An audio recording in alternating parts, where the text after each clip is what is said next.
They called me a gold digger until they discovered I'm worth billions. Episode 1. The marriage they never accepted. They called me a gold digger. At first, they whispered it behind my back, at family dinners, in the hallway, in the kitchen. Then eventually, they stopped whispering and started saying it directly to my face. Madison and Brett believed they were protecting their father's legacy from what they called a greedy African woman. What they didn't know was that I was already worth more than their entire family tree combined. And the secret I was hiding? It wouldn't just humble them, it would eventually send both of them to prison. The woman they misjudged. My name is Chichi. I'm 44 years old. To the outside world, I looked like a quiet immigrant woman who got lucky and married a wealthy widower. But the truth? 4 years ago, when I met Rob, money was the last thing on my mind. Because before Rob, I had already lost the love of my life, my husband, Ayomide. Cancer took him from me. And when that happens, something inside you dies too. I wasn't searching for money. I wasn't searching for security. I was just searching for a reason to breathe again. I met Rob at a cancer research gala. The room was full of wealthy donors, bright lights, expensive suits, champagne glasses clinking. But Rob stood alone near the refreshment table, looking completely lost, like a man who had misplaced half of his own soul. He was staring at a photograph of survivors, so I asked him something simple. Someone you loved? He looked at me, his eyes heavy. My wife, Claire. The silence that followed wasn't awkward. It was the kind of silence only two grieving people understand. So I told him the truth.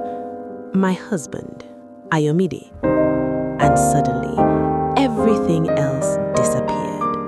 The 30-year age difference, the cultural gap, the different continents. None of it mattered. In that moment, we weren't an American man and an African woman. We were simply two survivors, healing. Healing didn't happen overnight. It started small, coffee, then long walks, then 5-hour phone calls. For the first time in years, I laughed again, and slowly, so did Rob. For 2 years, we rebuilt pieces of ourselves together.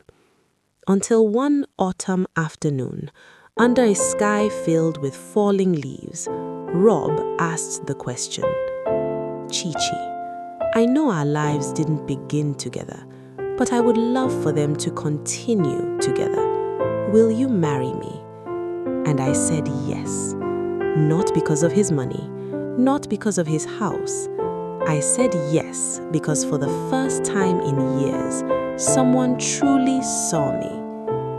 But while Rob saw a partner, his children saw something else, a predator. Madison was 28, a sharp corporate lawyer, smart, successful, and extremely judgmental. Then there was Brett, 26, observant but mostly lazy. And then there was my son, Ulrich Ayomide, 20 years old, brilliant, kind, the light of my life. Rob and I knew blending families would be difficult, but we never imagined we weren't just merging families, we were starting a war. The first engagement dinner should have been beautiful. Instead, it was a disaster. I spent the entire day cooking a dish from my homeland, jollof rice, a piece of my culture, a piece of my heart. Rob smiled proudly. Kids, Chichi makes the best Nigerian jollof rice you'll ever taste. Madison didn't even touch it. She pushed the plate away with one finger. Then she looked straight at me. So tell me something. How long did it take you to decide Dad was rich enough to marry? Was it the first date, or did you check his bank statements before the first coffee? Rob slammed his fork on the table. The plate rattled. But I stayed calm. I had faced worse than a spoilt 28-year-old. So I simply said, "Your father and I love each other." Madison smiled, cold. "Sure we do. Just make sure the prenup is ironclad, Dad." We got married anyway. A small ceremony, beautiful, peaceful. But Madison never accepted it. She refused to call me stepmother. Instead, she would look me in the eye and say, "You're just our father's wife. You're a guest in this house." I didn't argue. I didn't fight. I didn't need their validation. I had my husband, or at least I thought I did. Because soon their cruelty stopped targeting me and moved somewhere else. My son. One evening, I heard shouting upstairs. I rushed into the hallway, and there they were, Madison, Brett, and my son cornered against the wall. "You can't talk to me like that," Ulrich shouted. Brett laughed. "Why not? Because you're what, our step-brother now?" Then he said something I will never forget. "Relax, black monkey." My blood turned to ice. Madison didn't stop him. She didn't even flinch. Instead, she added more. "You shouldn't even be here. This house belongs to our father. You're lucky we let you stay in the guest room." I looked at Ulrich, and the expression in his eyes wasn't anger. It was something worse, the realization that he was not safe in his own home. So I put my arm around him and walked away. I didn't scream. I didn't cry, because they didn't know the one secret that would change everything. Madison and Brett believed I was a parasite living off their father's money. What they didn't know was that I was paying 70% of the mortgage. I paid the utilities. I quietly kept Rob's business alive during the slow months. Why didn't I tell them?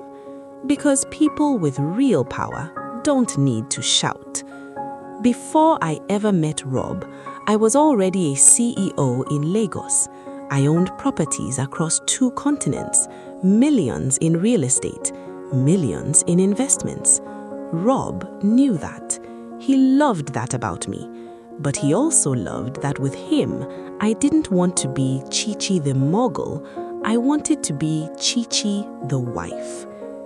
But after what they said to my son, that version of me was gone.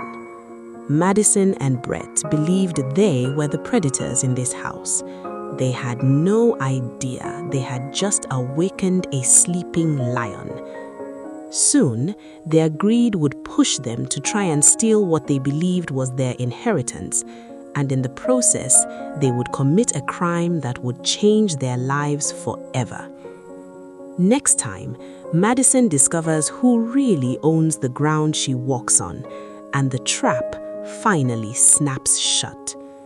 If you want to see how I dismantled their lives piece by piece, subscribe and turn on notifications, because in episode 2, things are about to get very expensive for Madison and Brett.